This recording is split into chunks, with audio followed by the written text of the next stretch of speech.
Salut à tous. Ta mission, si tu l'acceptes, c'est d'aider Fizi à emprunter le bon chemin afin de récupérer cette coupe et ainsi ça lui rapportera 100 points à son score.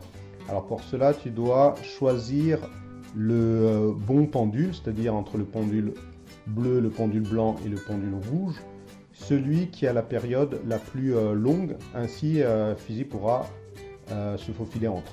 Alors, si tu fais l'erreur de ne pas réfléchir et si tu fonces tout droit, voilà ce qui risque de se passer. Alors, on va y aller.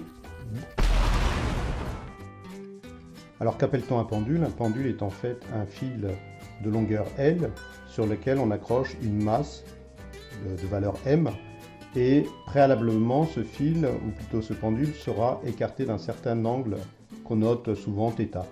Ainsi, ce pendule, il va osciller autour de cet axe qui est vertical ici. Et la durée d'une oscillation, c'est-à-dire la durée d'un aller-retour, c'est ce qu'on appelle la période notée grand T majuscule. Alors, il est raisonnable de penser que plus le fil est long, plus la durée d'un aller-retour, c'est-à-dire plus la période est grande.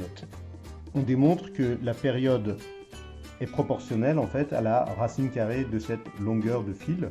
En fait, la période t est égale à 2π multiplié par la racine carrée de cette longueur de fil divisé par la racine carrée de la gravité qui vaut à peu près 10. Alors notez que dans cette formule, la masse m n'intervient pas. Alors en conclusion, il est préférable de choisir le pendule le plus long pour avoir le temps de se faufiler sans se faire déglinguer par cette nerveuse bûche en bois. Donc voilà, Fizi à peu près 10 secondes pour récupérer cette pendule. Donc comme je l'ai indiqué, il va falloir passer par la droite. Donc allons-y. Ça prend un peu de temps à démarrer. Ok, on y va. Donc voilà, je pense comme ça, c'est pas mal. Allez, on saute. Et voilà, c'est gagné. On a réussi notre mission, donc on se retrouve bientôt dans un prochain épisode où on va étudier davantage ce pendule, enfin son aspect énergétique. Allez, à plus!